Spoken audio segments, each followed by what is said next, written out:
25조 원. 한국 돈으로 25조 원이 공중에서 증발했어요. 중국 선전에 있는 한 금투자 플랫폼에서 15만 명의 투자자가 하룻밤 사이에 전부 다 잃었어요. 근데 진짜 무서운 건 이 사건 자체가 아니에요. 무서운 건 이 돈이 사라진 다음에 어디로 흘러갔느냐는 거예요. 그리고 그 흐름이 지금 여러분 자산에도 영향을 주고 있을 수 있다는 거예요.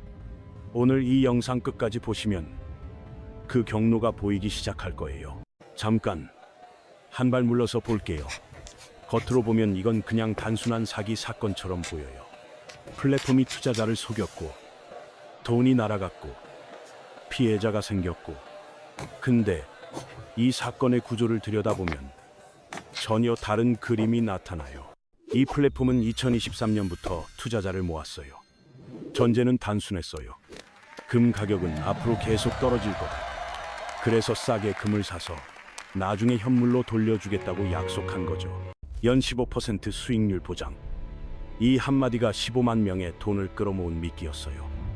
여러분이라면 이 제안을 거절할 수 있었을까요? 근데 이 플랫폼 운영자들은 모인 돈으로 금을 사지 않았어요. 부동산하고 주식에 투자한 거예요. 금은 떨어질 테니까 주식이랑 부동산으로 차익을 남기고 나중에 싸진 금을 사서 돌려주면 된다고 계산한 거죠. 한번 상상해 보세요. 여러분이 맡긴 돈이 금고에 있는 게 아니라 여러분도 모르는 사이에 부동산 투기판 한가운데 놓여 있었던 거예요. 그리고 이 도박의 결과는 정반대로 나왔어요. 금 가격은 폭등했어요. 부동산 가격은 폭락했고요. 계산이 완전히 뒤집어지면서 플랫폼은 청산당했어요. 투자자들한테 돌아온 건 원금의 20%뿐이었어요. 나머지 80%는 그냥 증발한 거예요. 근데 여기서 주목해야 할 사람들이 있어요. 이 플랫폼에 돈을 넣은 15만 명. 그 대부분이 중국에서 다마라고 불리는 사람들이었어요. 다마, 중국어로 큰 엄마, 아줌마라는 뜻이에요. 다마는 그냥 개인 투자자가 아니에요. 지금 중국의 자본 흐름을 실제로 움직이고 있는 세력이에요. 일본의 와타나베 부인 기억하세요? 일본 엔화 들고 해외 금융시장을 흔들었던 일본 주부 투자자들이요. 다마는 중국판 와타나베 부인이에요. 2013년에 월스트리트 저널이 금 가격 하락을 전망했을 때 이 다마들이 300톤의 금을 한꺼번에 사들였거든요. 월가의 예측을 정면으로 뒤집어 버린 거예요. 월스트리트 저널은 이 세력한테 이름을 붙였어요. 다마. 그때부터 이 단어는 단순한 호칭이 아니라 중국 자본시장의 변수를 뜻하는 코드가 된 거예요. 그리고 그 변수가 지금 다시 움직이고 있어요. 선전 플랫폼이 무너진 다음에 다마들 사이에 한 가지 공포가 퍼졌어요. 금 투자는 위험하다. 내가 직접 해봤더니 위험하더라. 그러면 어디로 가야 되는 거냐? 이 질문의 답이 시장 전체를 뒤흔들기 시작해요. 근데 그 이야기를 하기 전에 먼저 이해해야 할 게 있어요. 이 사건이 왜 단순한 사기가 아니라 시스템의 신호인가 하는 거예요. 여기서 반드시 구분해야 할 게 하나 있어요. 금이라는 자산 자체에 문제가 있었던 걸까요? 아니에요. 문제는 금을 다루던 플랫폼에 있었어요. 자산하고 운용 주체를 분리해서 봐야 해요. 쉽게 비유하면 이래요. 코인베이스에 보안 사고가 터졌다고 비트코인이 결함 있는 자산이 되는 건 아니잖아요. FTX가 무너졌을 때도 빗썸에서 62조 원어치 종이 비트코인이 찍혀 나왔을 때도 마찬가지였어요. 자산은 죄가 없어요. 매번 사건이 터질 때마다 사람들은 자산 자체를 의심하거든요. 근데 실제로 무너진 건 그걸 운용하던 인간하고 시스템이었어요. 이걸 이해 못하면 여러분은 자산이 아니라 공포에 반응하게 돼요. 그리고 공포에 반응하는 순간 여러분의 판단은 더 이상 여러분 것이 아니에요. 군중의 판단을 따라가게 되는 거죠. 이 채널 구독해 두시면요. 앞으로 이런 흐름이 바뀔 때마다 가장 먼저 구조를 파악할 수 있어요. 공포가 아니라 구조를 먼저 보는 습관. 그게 지금 가장 필요한 능력일 수 있어요. 자, 이제 본격적인 이야기예요. 이 12조 원이라는 자금이 금을 빠져나온 다음에 어디로 흘러갔는지, 그리고 그 돈의 흐름이 어떻게 한국 시장 가격까지 뒤흔들었는지 지금부터 그 경로를 추적해 볼게요. 다마들이 금에서 빠져나온 뒤 그 돈은 사라지지 않았어요. 22조 원, 미국 달러로 약 160억 달러. 이 돈이 하나의 방향으로 움직이기 시작했어요. 비트코인이에요. 근데 이 자금은 정상적인 거래소를 통하지 않았어요. 중국어로 운영되는 장외시장 거래 플랫폼. 추적이 어렵고 규제 밖에 있는 경로를 택한 거예요. 왜 하필 장외시장이었을까요? 답은 단순해요. 중국 본토에서는 비트코인 거래가 공식적으로 금지돼 있거든요. 그러니까 돈을 옮기려면 보이지 않는 길을 택해야 해요. 장외시장이 바로 그 보이지 않는 길의 입구였던 거예요. 여기서 한 가지 질문을 던져볼게요. 이 자금이 장외시장에 그냥 머물렀을까요? 아니요. 돈은 항상 출구를 찾아요. 그리고 이 돈이 찾은 출구 중 하나가 바로 여러분이 살고 있는 한국이었어요. 김치 프리미엄. 이 단어 들어보셨죠? 한국 거래소에서 비트코인 가격이 국제 시세보다 높게 형성되는 현상이에요. 국제 가격이 1억 원일 때 한국에서는 1억 1천만 원에 거래돼요. 그 차이가 최대 10%까지 벌어진 적이 있어요. 왜 한국에서만 이런 현상이 생기는 걸까요? 여러 이유가 있지만 그중 하나로 지목되는 게 바로 다마들의 자금 유입이에요. 중국 본토에서는 비트코인을 못 사니까 홍콩이나 한국 시장으로 건너오는 거예요. 잠깐 멈추고 이 그림을 한번 보세요. 중국 선전에서 금 플랫폼이 무너져요. 15만 명의 다마들이 공포에 빠지죠. 그 공포가 22조 원을 장외 비트코인 시장으로 밀어내요. 그 돈의 일부가 한국 거래소에 도착해요. 그리고 한국의 비트코인 가격이 올라가요. 여러분이 한국에서 비트코인을 들고 있다면요. 여러분 자산 가격의 일부는 중국 아줌마들의 공포로 만들어진 것일 수 있어요. 이게 연결 안 된 것처럼 보이는 세계 자본의 실제 작동 방식이에요. 근데 진짜 문제는 여기서부터예요. 이 돈이 들어올 때는 가격을 끌어올리지만 나갈 때는 훨씬 빠르고 훨씬 크게 가격을 끌어내려요. 왜 그럴까요? 레버리지. 이 한 단어가 답이에요. 지금 금 시장하고 비트코인 시장 둘 다 투자자들이 자기 돈보다 훨씬 많은 금액을 빌려서 투자하고 있거든요. 5배, 10배, 때로는 그 이상의 레버리지를 쓰고 있어요. 비유를 하나 들어볼게요. 여러분이 1천만 원을 가지고 있어요. 레버리지 5배를 쓰면 5천만 원어치 자산을 보유하게 돼요. 근데 가격이 20%만 떨어지면 원금 1천만 원이 전부 다 사라져요. 100% 손실이에요. 현물로만 투자했으면 20% 하락은 그냥 20% 손실이에요. 아프지만 견딜 수 있죠.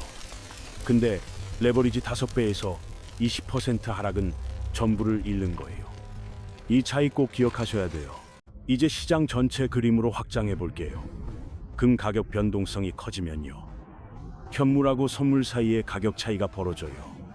이 차이를 노리고 차익 거래하려는 투자자들이 대거 몰려들어요. 그러면 변동성은 더 커지고요. 변동성이 커지면 더 많은 투자자가 들어와요. 더 많은 투자자가 들어오면 변동성은 또 커져요. 이건 자기 강화 순환이에요. 올라갈 때는 환호하지만 방향이 꺾이는 순간 모든 게 동시에 무너져요. 한쪽 방향으로 쌓인 레버리지 포지션이 반대 방향으로 한꺼번에 청산되기 시작해요. 청산이 청산을 부르고 가격이 급락하면 또 다른 청산이 터져요. 이게 바로 연쇄 청산, 리퀴데이션 캐스케이드라는 거예요. 이 구조 안에서 가장 먼저 무너지는 사람이 누군지 아세요? 레버리지를 가장 많이 쓴 기관이 아니에요. 그 기관의 반대편에 서 있던 개인 투자자예요. 바로 여러분 같은 사람이에요. 근데 여기서 한 단계 더 깊은 이야기가 있어요. 지금 달러하고 금의 관계가 평소랑 다르게 움직이고 있거든요. 원래 달러하고 금은 같은 안전자산으로 분류돼서 일정한 범위 안에서 같이 움직이는 경향이 있었어요. 근데 최근에는 이 관계가 깨졌어요. 달러 가치가 떨어질 때 금 가격이 올라가는 디커플링 현상이 뚜렷해진 거예요. 이게 뭘 의미하냐면요. 시장이 달러를 더 이상 궁극적인 안전자산으로 안 믿기 시작했다는 신호일 수 있어요. 그리고 이 디커플링의 실시간 증거가 나타났어요. 케빈 워시가 연준 의장 후보로 지명됐을 때 월가가 환호했거든요. 무분별한 양적 완화는 없을 거다. 온건한 통화 정책이 유지될 거다. 그 기대 하나에 달러 인덱스가 급등한 거예요. 달러가 급등한 바로 그 순간 금 가격은 급락했어요. 정확히 반대 방향으로 움직인 거예요. 이 역관계가 이렇게까지 뚜렷하게 나타났다는 것 자체가 하나의 경고예요. 그러면 누군가는 이 반응을 미리 알고 있었을까요? 케빈 워시 지명 직후에 달러가 급등하고 금이 급락한 그 순간 시장은 이걸 자연스러운 반응으로 받아들였어요. 근데 한 가지 질문이 남아요. 재무부하고 대통령하고 월가는 이 반응을 사전에 예측할 수 있었을까요? 누군가를 연준 의장 후보로 지명하면 시장이 어떻게 반응할지 그 사람들이 몰랐을 리가 없잖아요. 긴축 성향 인물을 앉히면 달러가 강세로 돌아서고 자산 시장은 위축돼요. 누구나 아는 공식이에요. 그렇다면 그 예측을 알고 있었다는 건 그걸 이용할 수도 있었다는 뜻이기도 해요. 물론 이용 안 했을 수도 있어요.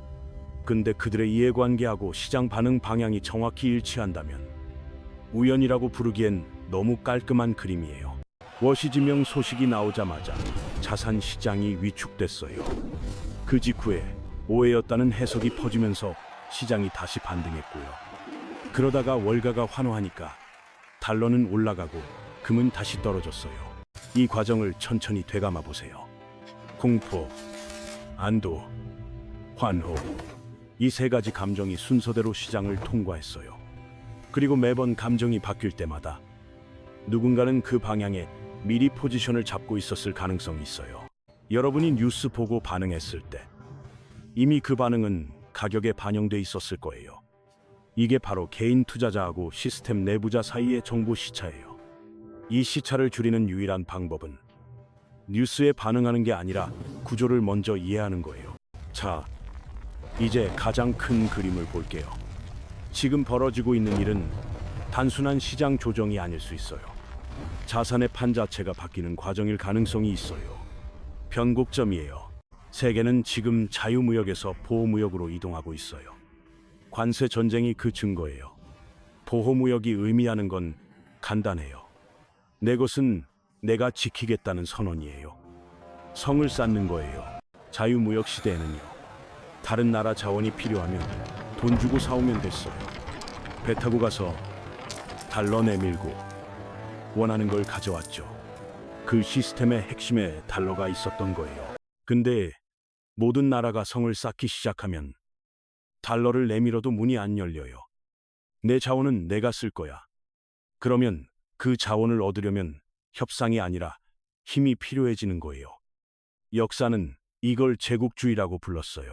그리고 실물 싸움이 시작되면 종이 화폐의 가치는 근본적으로 흔들릴 수 있어요. 지금까지 달러는 누가 봐도 종이었는데 세계가 그걸 돈으로 인정했으니까 통용됐던 거거든요. 근데 성벽 앞에서 종이를 내밀면 어떻게 될까요? 상대가 물을 거예요. 이게 뭔데? 그냥 종이 아니야? 이걸로 내가 뭘 할 수 있는데? 그 순간 화폐는 실물 가치를 증명해야 하는 시대로 돌아가는 거예요. 금, 은, 히토류, 에너지, 실물 그 자체가 화폐를 뒷받침하는 거죠. 여기서 비트코인의 위치를 다시 생각해 볼 필요가 있어요. 비트코인은 물리적 형태가 없잖아요. 만질 수도 없고 녹여서 반지를 만들 수도 없고요. 그러면 비트코인은 실물이 아닌 걸까요? 비유를 하나 들어볼게요. 원시 시대에 한 사람이 바다에 들어가서 조개를 캤어요.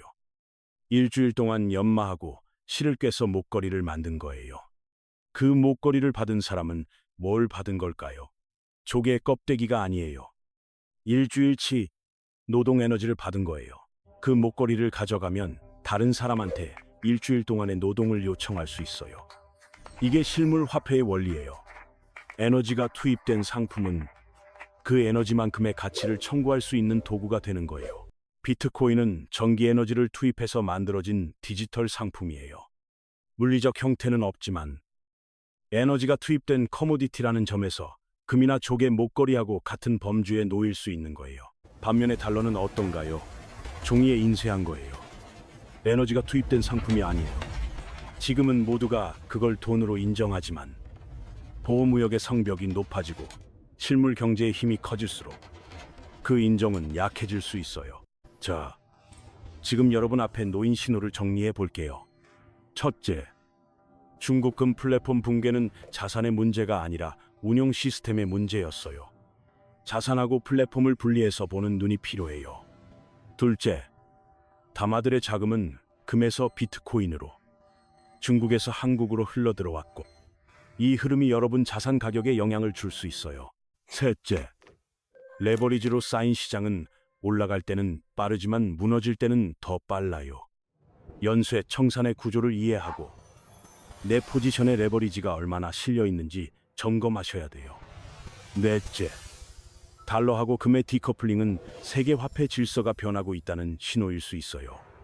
실물 가치에 기반한 자산이 재평가받는 시대가 올 가능성을 열어두세요. 시장이 변곡점에 서 있을 때 가장 위험한 자세는 아무 일도 없을 거라고 믿는 거예요. 가장 안전한 자세는 예측하는 게 아니라 관찰하는 거예요. 구조를 보고 신호를 읽고 감정이 아니라 원리에 따라 움직이세요. 준비된 사람한테 변곡점은 위기가 아니라 기회예요.